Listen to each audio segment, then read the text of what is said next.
তারপর আমি ছোট মানুষ বললাম আর কি।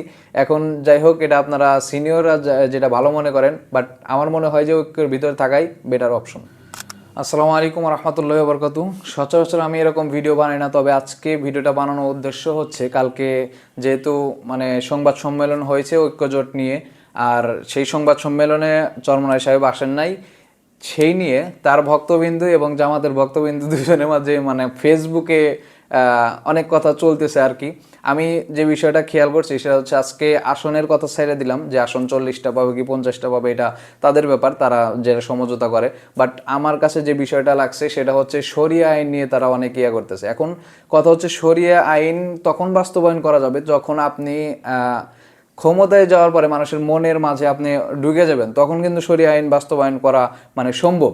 বাট আপনি যখন চাইবেন যে একটা মানুষ আমার পক্ষেই নাই, একটা মানুষ আমার দিকে নেয়, আমাকে ভালোবাসে না, সেই ক্ষেত্রে যদি আপনি ডিরেক্ট তার উপরে একটা দায়িত্ব চাপাই দেন বা একটা আইন আরোপ করেন, সেটা কিন্তু সম্ভব না। এখন দেখেন, আওয়ামী লীগ শাসন করছে প্রায় 17 বছর, আর এই 17 বছর শাসন করতে গিয়ে তারা কিন্তু পশ্চিমা সংস্কৃতিকে বাংলাদেশের মানুষের মাঝে ঢুকিয়ে দিয়েছে। এখন যদি আপনি চান যে হুট করে তাদেরকে একটা কিছু দিবেন এবং ওইটা তাদের আদায় করে নেবেন, এটা কিন্তু সম্ভব না। সেহেতু আপনাদের করতে হইব কি, একটা জাতিকে ধ্বংস এবং উন্নত করার জন্য একটা শিক্ষা ব্যবস্থায় যথেষ্ট। আপনাকে ক্ষমতায় যাইতে হইব, ক্ষমতায় যাওয়ার পরে আপনি একটা শিক্ষা ব্যবস্থা পাল্টাবেন, শিক্ষা ব্যবস্থাকে আস্তে আস্তে পাল্টাবেন, তারপরে তো একটা জাতিকে ওই পর্যায়ে নিয়ে যাবেন, তারপরে সে তাদেরকে দিনের দাওয়াত দিতে পারবেন। বাট আপনি একটা মানুষ মনে করেন যে দিন ইসলামের কিছুই বোঝে না, আপনি যদি তাদেরকে ডিরেক্ট শরিয়া আইন চাপায় দেন, তারা কিন্তু নিতে পারবে না, তারা কিন্তু ওইটা আদায় করতে পারবে না, বিপরীতটা হয়ে যেতে পারে। 24 সালের পর থেকে কিন্তু এখন পর্যন্ত আন্দোলন চলমান, ঠিক আছে? যে যা পারে ওই রকম ভাবে আন্দোলন করতেছে। এখন আপনি যে হঠাৎ করে তাদেরকে শরিয়া আইন দিবেন, শরিয়া আইন তারা যদি না নিতে পারে, তাহলে আন্দোলন করে আপনাকে কি করবে, আবার নামাই দিবে।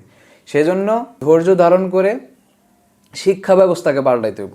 বাংলাদেশের শিক্ষা ব্যবস্থা যখন পাল্টাবেন আস্তে আস্তে, তখন মনে করেন যে ইসলামিক দিকে নিয়ে যাবেন, তখন তাদেরকে একটা শরিয়া কথা বললে বা শরিয়ার আইন সম্পর্কে ধারণা দিলে তারা অবশ্যই বুঝতে পারবে। বাট এখন যে পরিমাণে যে অবস্থাতে বাংলাদেশে আছে, বাংলাদেশের মানুষ আছে, ওই অবস্থাতে আপনি কিন্তু বাংলাদেশের মানুষকে ওইভাবে শরিয়া আইনের দিকে নিয়ে আসতে পারবেন না। এখন দেখেন, আমেরিকা বলেন আর ইসরায়েল বলেন, আমেরিকা কিন্তু প্রায় বর্তমান বিশ্ব পরিচালনা করতেছে, ঠিক আছে? এখন এইটা কিন্তু তারা স্বল্প সময়ের মধ্যে পেয়ে যায় নাই।